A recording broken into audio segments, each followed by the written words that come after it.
beaucoup de personnes sollicitent de l'aide auprès d'un psychologue ou psychiatre durant la période d'un cancer du sein, peu osent le faire une fois l'arrêt des traitements et lorsqu'on démarre leur monothérapie. Pourtant, cela peut être utile de demander de l'aide pour retrouver confiance et sérénité. J'accueille le docteur Jean-Bernard Leprovost, psychiatre à Gustave-Roussy, pour nous éclairer. Bonjour docteur Jean-Bernard Leprovost. Bonjour.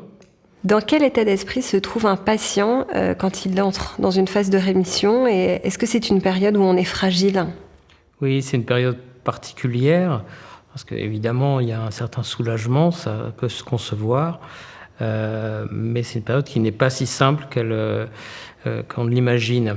Faut bien comprendre que les patientes et les patients, quand ils sont en rémission, ils ont traversé des phases assez éprouvantes.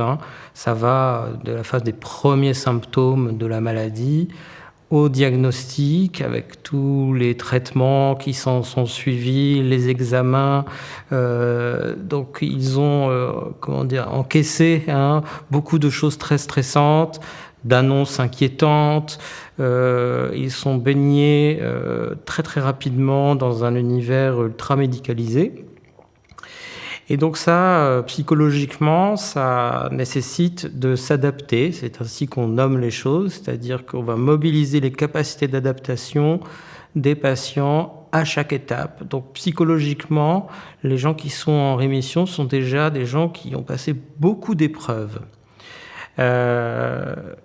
Les épreuves sont psychologiques, mais sont aussi physiques. Elles sont relationnelles, donc tout d'un coup arrivent dans leur environnement des gens qu'ils ne connaissaient pas, l'infirmière, le médecin, le radiologue, le chirurgien, et tout de suite il doit se créer un lien assez intense, mais aussi le relationnel qui existait avant. Souvent ils s'arrêtent de travailler, on revient vers la cellule familiale, les amis ne savent pas trop comment se comporter, donc ça aussi ça nécessite beaucoup d'adaptation. Et au niveau comportement aussi, évidemment soumis au stress, bien normal par rapport aux annonces et aux différentes étapes, eh bien le comportement alimentaire ou le rythme de sommeil en particulier change. Donc on est très très éprouvé en pleine période de traitement. Certains le traversent j'allais dire assez facilement, mais en fait, ils mobilisent quand même pas mal d'énergie. En tout cas, ne sont pas en détresse forcément dans ces moments-là. D'autres, ça peut être beaucoup plus compliqué. Et ils ont à ce moment-là besoin d'aide. Toujours est-il qu'en phase de rémission, on a affaire à des gens donc soulagés, mais quand même très éprouvés, certains même un peu traumatisés. Du coup, ce que je comprends, c'est que c'est normal d'avoir besoin d'aide à ce moment-là ? Oui, tout à fait. Il y a quand même un certain nombre de gens qui ont des capacités de résilience, c'est-à-dire le fait de rebondir, qui arrivent seuls, probablement parce que leur personnalité est protectrice, que leur entourage est soutenant, mais c'est quand même pas la majorité des gens. La majorité des gens s'aperçoit qu'il y a quelque chose qui n'est pas comme avant.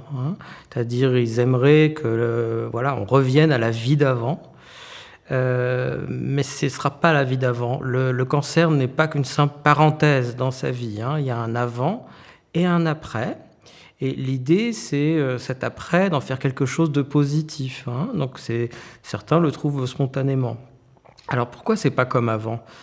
Parce que justement, on a quand même expérimenté un épisode très stressant où quand même on a parlé de vital, on est allé sur le corps, en quelque sorte on a eu un peu la conscience du fait qu'on est mortel, on le sait tous, mais quand on l'a expérimenté quand même, cette angoisse s'est accumulée. Donc ça peut pas être comme avant. Émotionnellement, il y a une sensibilité qui s'est accrue. On est passé par toutes les couleurs, si je peux dire.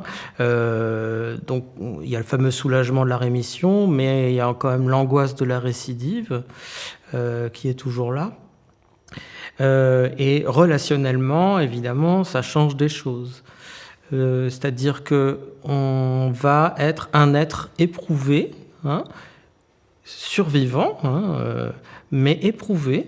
Et souvent l'entourage, ou alors c'est quelque chose qu'on peut se dire, voilà, je dois être comme avant, et l'entourage peut considérer que la personne, c'est bon, elle est guérie, le cancer, ça s'est bien passé, donc voilà, on reprend comme avant, mais c'est pas comme avant, parce qu'il peut y avoir des symptômes qui sont liés à la suite des traitements. Pour le cancer du sein, il y a souvent l'hormonothérapie, donc, qui peut donner de la fatigue en particulier, quelques petites douleurs, on est moins vif qu'avant.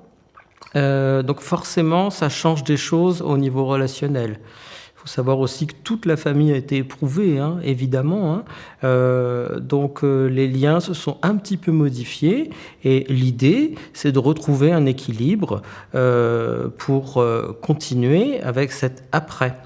Et c'est là qu'on peut avoir besoin d'aide. Si spontanément on ne le trouve pas, ce n'est pas du tout anormal d'avoir besoin d'une aide selon les difficultés qu'on peut rencontrer. Et selon vous, quel type d'aides sont à ma disposition pour justement plonger dans cette vie d'après ? Alors, les aides, elles dépendent des besoins, évidemment. Si vous avez une grosse capacité de résilience, c'est-à-dire de rebondir après ces épreuves, vous trouverez de vous-même les aides. Mais, encore une fois, ce n'est pas la majorité des gens. La majorité des gens peuvent ressentir donc un certain abandon, ont du mal à repérer ce qui ne va pas, du mal à repérer leurs émotions. Tout d'un coup, les perceptions du corps sont plus tout à fait les mêmes. Il faut savoir aussi qu'il y a les traitements préventifs de la rechute, comme l'hormonothérapie, qui peut avoir des effets secondaires qui peuvent être difficiles à gérer. Relationnellement, ils sont plus éprouvés. Donc le type d'aide, ça va dépendre un peu de tout ça. Ça passe de l'aide psychologique pour aider à mettre des mots sur ce qui ne va pas et aider à gérer ce stress de la rechute par exemple, mais aussi de revenir sur des événements qui ont pu être traumatiques pendant le traitement. Ça peut être une aide psychologique aussi pour les proches. Ça peut être une aide psychiatrique si il y a des troubles anxieux trop forts ou de la dépression. Mais ça peut être une aide beaucoup plus simple qui passe par de la gestion du stress. Donc on a beaucoup d'outils pour ça. Il y a des psychothérapies type cognitif-comportemental, mais il y a aussi des choses qui marchent très bien, en particulier sur l'anxiété ou l'insomnie, comme la méditation pleine conscience, que l'on peut pratiquer en dehors de tout traitement, tout cancer ou toute maladie, et qui permet de refocaliser l'individu sur l'instant présent, sur ses pensées, sur ses sensations corporelles, et de pouvoir mieux les gérer. Donc c'est une très bonne indication pour l'après-cancer. Des séances de yoga peuvent être tout à fait bénéfiques. Il faut apprendre à faire avec ce nouveau corps, et donc les yogas vont vous permettre de réaccompagner ce nouvel état. Mais ça peut être aussi des groupes de pairs. Alors, les groupes de pairs, c'est-à-dire des gens qui ont partagé la même expérience que vous. En l'occurrence, des femmes en rémission de cancer du sein. C'est des groupes auxquels les patientes tiennent beaucoup parce qu'elles sont beaucoup plus à l'aise pour partager leurs expériences émotionnelles, partager aussi les expériences relationnelles qu'elles ont pu avoir. Donc elles échangent un peu tout ça et leurs outils. Partager leur crainte de la récidive, c'est souvent quelque chose dont les patients n'arrivent pas trop à parler. Et se préparer donc, pour cette vie-là, de l'après, et s'accompagner.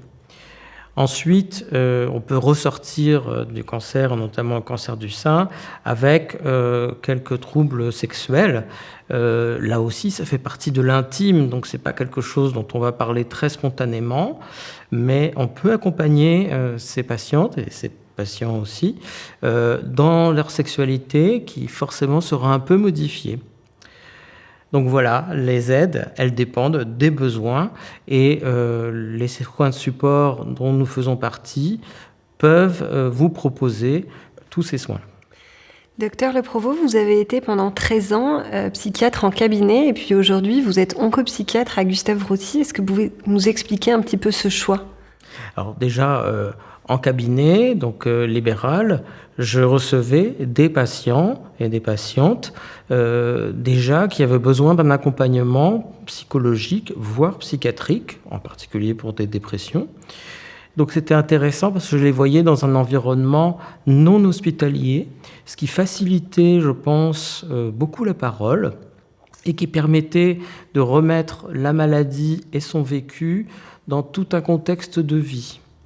Donc j'ai eu des patientes et des patients à tous les stades du cancer, depuis l'annonce, qu'il faut quand même encaisser, c'est difficile, jusqu'au suivi pour les traitements qui s'enchaînent, avec toutes les craintes, est-ce que ça va marcher, pas marcher en particulier. Là, on a tout un cortège de troubles qui peuvent apparaître. Le plus évident, les troubles du sommeil, bien sûr, mais ça peut être beaucoup d'anxiété, de dépression. Et aussi des gens qui consultaient pour la première fois alors qu'ils étaient en rémission. Tout simplement parce que le cancer, il faut s'en remettre. Et puis ça a pu résonner quelque part dans leur histoire de vie. Donc il ne faut pas hésiter effectivement à se faire aider. Souvent les patients apprécient que ce soit en dehors de la sphère familiale en particulier.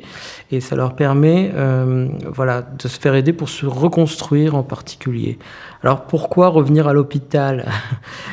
Ça c'est un choix personnel. Autant à l'hôpital en consultation, finalement on parle un petit peu de la même chose, mais le contexte est différent.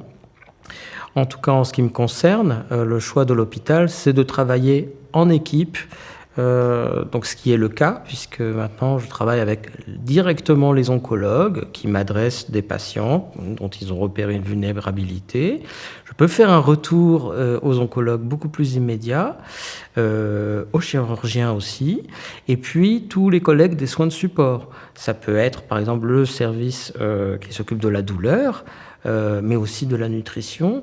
Donc, être au cœur de cet environnement hospitalier, c'est presque se mettre un peu à la place du patient. Alors, j'exagère un peu, mais en tout cas, on baigne dans le même environnement et peut-être il y a des choses qu'on peut mieux comprendre. Mais encore une fois, voir les patients en dehors de l'hôpital, ça peut apporter des choses. Donc, on peut aussi orienter les patients, d'ailleurs, en pratique libérale, parce que c'est compliqué pour certains de retourner à l'hôpital, là où il y a eu le lieu de soins, et préfèrent en libéral. Donc ça, on peut tout à fait faire. Bref, il y a autant de solutions que de problématiques. Ça dépend des patients et de ses besoins. Merci pour votre temps. Je vous en prie.